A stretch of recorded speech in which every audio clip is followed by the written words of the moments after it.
தினம் ஒரு தியானம். அநாதி தேவனே உனக்கு அடைக்கலம். உபாகமம் அதிகாரம் 33 வசனம் 27. தேவனே எனக்கு உயர்ந்த அடைக்கலம் என பாடும் தாவீது.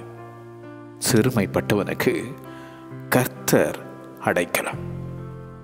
தேவன் நமக்கு அடைக்கலமும் பலனும் ஆபத்து காலத்தில் அனுகூலமான துணையுமானவர். நெருக்கமுண்டான நாளிலே அவரே உனக்கு உயர்ந்த அடைக்கலம். வானமும் பூமியும் அதிரும், ஆனால் அவரே உனக்கு அடைக்கலம்.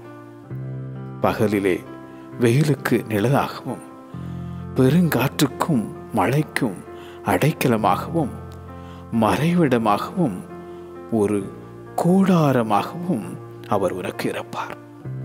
அநாதி தேவனே உனக்கு அடைக்கலம். அநாதி தேவனே உனக்கு அடைக்கலம். ஆமென்.